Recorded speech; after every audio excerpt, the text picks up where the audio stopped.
네, 수업 시작하겠습니다. 사례 강의고요. 기본 강의에 이어가지고 사례까지 해서 이렇게 보통 그 기본 강의가 이제 타 강사들은 보통 한 30회에서 보통 80에서 90강 정도 하고 있는데 저는 60강 정도 이렇게 합니다. 그리고 사례 강의도 보통 한 20강 정도, 20회 해가지고 보통 한 60강 정도 하는데 저는 10회로 해서 그 보통 30강으로 끝납니다. 그래서 사례하고 기본 강의를 30일, 한 달, 30일 안에 이제 끝낼 수 있도록 하는 이유가 최대한 빨리 돌리고 나서 이제 기초 GS라든지 사례 시험을 보는 게 가장 시간을 절약하고 그리고 사례 문제 푸는 데 있어서는 그 가장 적합하지 않을까 이런 생각을 좀 해봐가지고 그럽니다. 그래서 이게 끝나고 나서 4월 10일부터 또 기초 GS 들어가기로 했는데 보니까 이제 마감이 됐더라고요. 그래서 현장 강의를 중심으로 해가지고 하는 이유는 이제 첨삭 때문에 그렇게 되고요. 원래 17명이었는데 어제 우리 그 실장님께서 전화 와가지고 늘릴 수가 없냐고 그래가지고 제가 맥시멈 20명밖에 못한다고 죽어도 안 된다고 그래가지고 따로 만약에 강의 신청을 하게 되면 주말반 정도로 해서 하나 더 개설할 수 있을지 모르겠습니다. 근데 일단은 현장 강의는 20명으로 이렇게 제가 제안을 했습니다. 그래서 그렇게 알아두시고요. 아마 그것도 마감됐다고 제가 얼핏 들었던 것 같은데 일단 그런 식으로 해서 우리가 지금 수업 진행하는 게 그 기본 강의를 전제로 하고 이걸 들었다라고 하는 걸 전제로 해서 이제 사례 강의를 하고요.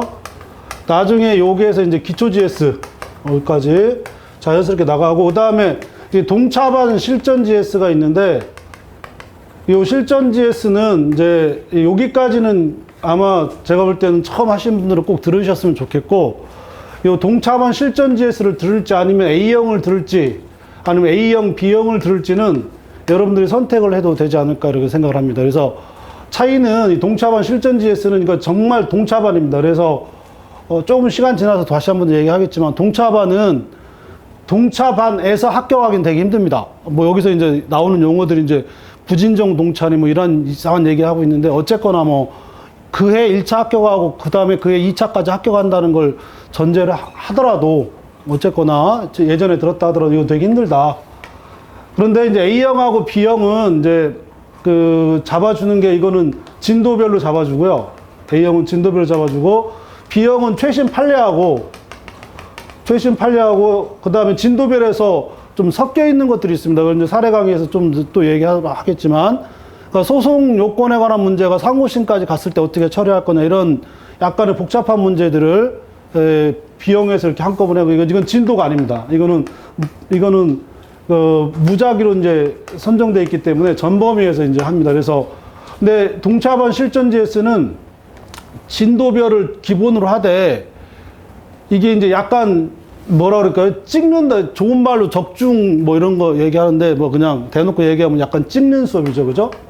찍어서 진도별로 이렇게 나갑니다. 왜냐하면 동차반들은 일단 기득보다는 그 시간적인 여유라든지 혹은 암기라든지 뭐 일단 전체적인 체계가 안 잡혀 있기 때문에 최대한 요 동차반에서 일단 하도록 하겠다 해서 원래 우리 커리큘럼이 이렇게 되어 있고 현재 이제 사례 강의까지 10회, 20회 곱하기 이제 3회 이제 해가지고 보통 한 30강 정도 이렇게 나갈 것이다. 이렇게 생각하시면 됩니다. 그래서 요 10회 안에 진도별로 전체적으로 다 나갈 건데 이 책이 거의 한 800페이지 정도가 되는데요. 800페이지 안에 쟁점 정리까지 같이 들어가 있습니다. 그래서 쟁점 정리가 된 상태에서 사례 강의를 이렇게 풀어나가는 형태로 이제 해 나갈 것이고요. 그래서 수업 시간은 이제 우리가 해야 될 거는 이제 사례 강의 전에 진도별로 쟁점 정리를 하고요. 쟁점 정리를 다시 한번 하고 이 쟁점 정리를 기본으로 해가지고 진도별로 사례를 이렇게 풀어나갈 것이다. 이렇게 생각하시면 됩니다. 이거는 이제 응용하는 거니까 그 쟁점 정리라든지 기본 지식을 우리가 이걸 응용하는 이런 과정이기 때문에요. 요 안에서 정리하시고 또 여러분들이 따로 실제 시험에 들어갔을 때 얼마만큼 답안지를 작성할 수 있느냐라고 하는 하나의 서술 능력에 관한 문제가 되기 때문에 그런 것들을 여러분들이 좀 체크도 하시고 암기도 하시고 이런 과정이 지금 사례 강의에 있다 이렇게 생각하시고 여기까지는 제가 혼자 합니다. 여기까지는 제가 혼자 이제 칠판에서 막 하고 제 딴엔 굉장히 재밌다고 하는 농담인데 여러분들이 안 오셔서 좀 그렇게 좀 가끔 좀 제가 좀 수석했는데 그래도 뭐 항상 혼자 웃으면서 하는 거니까 신경 쓸 거 없는데, 여튼 그래서 요 혼자 하고 요때부터는 여러분들이 이제 직접 써보는 과정이고요. 요 기초 GS 들어가기 전까지 여튼 최대한 쟁점하고 요약되는 강의가 어떤 건지, 그리고 어떤 사례들이 나올 수 있는지를 사례 강의를 통해서 우리가 한번 이렇게 보는 것이다, 이렇게 생각하시면 될 것 같습니다. 그래서 하시고, 교재는 제가 지난번에 얘기했지만 요 교재로 나올 겁니다. 그래서 표지는 거의 기본 강의서하고 똑같고요.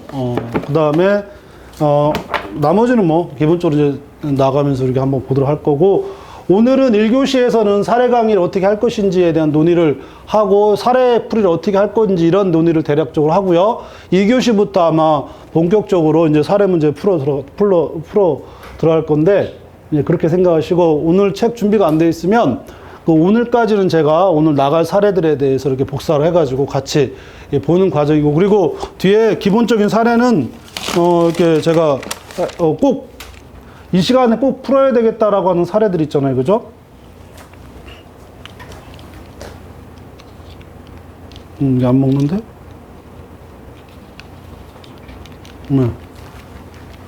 예. 기본적으로 꼭 풀어야 될 사례들은 제가 저기 PPTX로 해놨고요.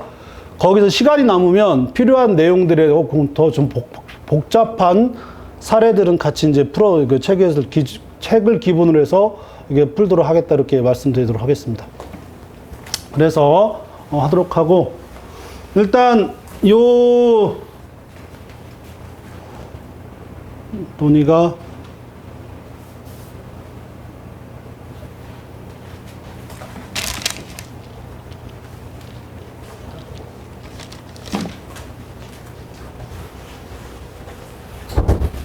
저와 정리되는 동안에 지금 현재 어제 이제 그 아침부터 제가 카톡을 받았는데 막 70점 몇 점이요? 그죠? 70점 몇몇으로 지금 이번 동차 합격과 그러니까 1차의 합격 점수가 나와가지고 뭐 이러저러한 얘기, 어제 9시 되자마자 제가 6개인가 7개의 카톡을 받았어요. 그래가지고 그 합격하지 못했다고, 원래 연락도 안 하던 분들이 갑자기 연락을 하신 분이 3명이 있고, 우리 이제 수강생 중에 또 한 2명이 또 연락을 했고, 그래가지고 제가 보통 한 75점, 76점 정도가 보통 아마 예상하지 않았을까 생각하는 이유가, 그리고 그게 타당했던 이유가 어디였냐면, 예전 평균이 보통 한 76점에서 78점으로 항상 그렇게 해왔었습니다. 그죠? 해왔었고, 그 다음에 작년에 80점으로 이렇게 형성이 되었기 때문에 그거보다 어렵다라고 한다면, 예전보다 평균이 보통 한 그만큼 올라간 만큼 내려갔다라고 볼 수밖에 없잖아요. 그죠? 그래서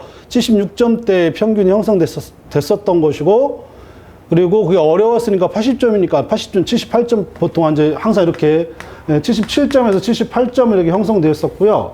그 다음에 80점이니까 뭐 이런 식으로 해서 75점 이렇게 이제 대략 통상 이렇게 얘기합니다. 그리고 아마 그렇게 되어 있었는데, 뭐 보니까 뭐 매강가 어딘가도 뭐 이런 얘기도 하고 막 여러 가지 이런저런 얘기들이 굉장히 많았는데, 어쨌거나 뭐 그거하고는 상관없이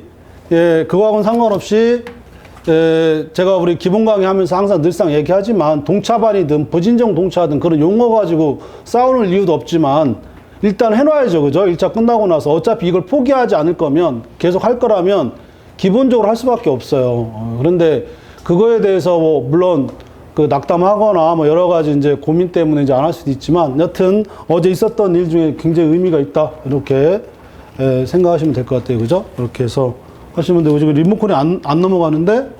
리모컨 전원을 예. 됩니다. 그죠? 그래서 제가 잘못했네요. 예, 이제부터 이제 사례 강의 들어가도록 하는데, 사례 강의.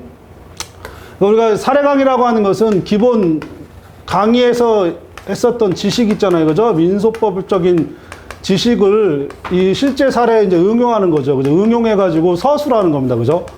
이 서술하는데 이제 대개 이제 서술식이 있고 개조식이 두 가지가 있어요. 이제 개조식이라고 그래가지고 주로 이제 그 행정문서 같은 경우에 주로 이제 명사형으로 끝나는 형태로 우리가 개조식이라 하고, 일반적으로 이제 서술식이라고 합니다. 그래서 일단 이 서술식에 대한 기본적인 그 서술 방법에는 대개 이제 두 가지 형태가 있는데, 하나는 추론형이라는 게 있죠. 지금 우리서 보고 있는데 추론형이 있고, 또 하나는 논증형이라고 있습니다. 그래서 이 추론형이라고 하는 것을 대개 이제 변호사형이라고 또 얘기를 하거든요. 변호사형이라고 또 당사자형이라고 또 얘기합니다. 당사자형이라고 얘기하고, 그 다음에 논의될 수 있는 게 지금 논증형이 있어요. 그래서 논증형은 주로 이제 판사형이라고 또 얘기를 하고요.